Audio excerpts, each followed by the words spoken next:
Hello, my name is Amber Peterson, and today I'm going to discuss reading comprehension.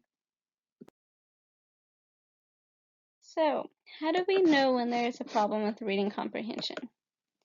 This can be challenging as much of reading comprehension happens in the mind, so unless the lack of comprehension is vocalized, it can be hard to see that a student isn't understanding what they are reading. This is why we ask them questions, and not questions that can be answered just by reading the text, but questions that need deeper thinking. If the answer is written directly in the text, it is not going to help them understand it better. We need to ask them questions like, what do you believe the character is thinking here? Or why do you think they're doing this? Or how do you think they're feeling as they do this? These are all questions that will help the student think beyond the text. There are many effective processes to teach comprehension and to assess it. But reading comprehension is very important because it really doesn't matter if the student can read the words if they aren't understanding what they are reading. One very important process to teach comprehension is to model it. As you're reading, think aloud about what's going to happen next so that the students get in the habit of doing that as well. Comprehension should be the goal of reading, but students need to be taught that. They need to understand that there is a higher purpose for reading. It goes beyond just getting the words right as they read, and it is much more important to understand what they are reading. And perspective is very important when reading for a purpose. I like the example that the text used where Pechert and Anderson had skilled readers read the same passage, but some of them read it in the perspective of a burglar while others read it in the perspective of a home buyer. They were asked questions later and right after and weeks later about it, and what was remembered was different for the two types of reader. The ones that read it in the homebuyer's perspective remembered things like that the living room had just been painted. Then the ones that read it in the burglar's perspective remembered things like where the valuables were hidden and that the side door was always unlocked. It's clear that their purpose for reading changed their understanding of the passage. It made them read it differently so that they took home different ideas in their head about what they read. Students need to be taught to expect to be questioned before, during, and after reading. This way, they are always reading to understand because they know that they need to pay close attention to the text to be able to answer the questions. Again, these questions need to be deeper questions so they can't just be found written in the text or they still won't be thinking about what they are reading. As they get older, students will read deeper on their own because it will become a habit for them. So then they will be checking their own understanding and they won't need a teacher to guide them to. There are many skills that aid in reading comprehension. Being able to make inferences is an important one.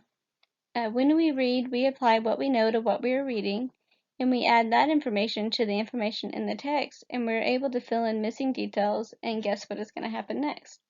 A lot of times we do this without even thinking about it. When we're reading a book, we try to guess what is going to happen next or how the story will end. Students are going to do that too without even noticing that they're doing it. They're going to make assumptions about what is happening. For example, if they're reading a text and the girl in the text gets a little nervous around a boy, they're going to understand without being told that that girl may have a crush on the boy. They can make small assumptions like that. If a character walks into a room and something's been chewed up, the students are going to assume that an animal of some kind has been in there. They're not going to think that a person did that. They're going to be able to make these inferences on their own. These skills can just be honed by asking them questions about what is happening in the text and what might happen soon. Vocabulary is very important to reading comprehension.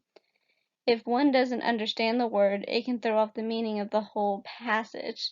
Context clues sometimes helps, but if the context clues just aren't there to understand the word, then the student can misunderstand the whole passage.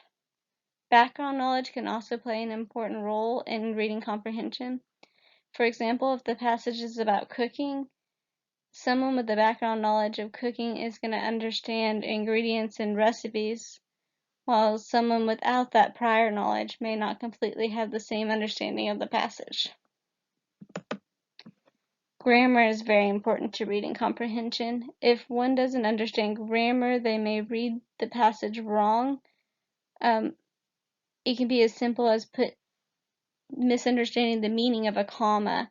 The placement of comma can change the whole meaning of a sentence, and if one doesn't understand that, then they could read the sentence wrong. Other important skills have a role in reading comprehension.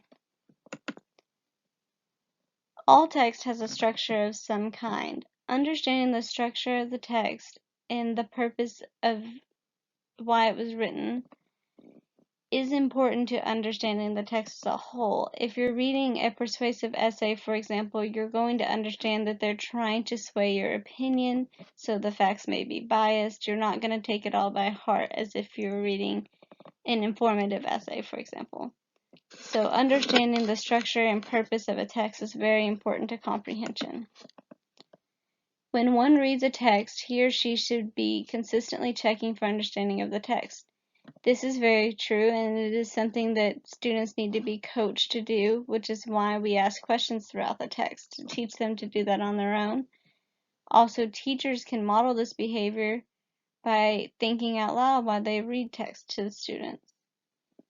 But if something isn't making sense, students need to understand that the comprehension is failing, so they need to figure out why they aren't understanding what they are reading.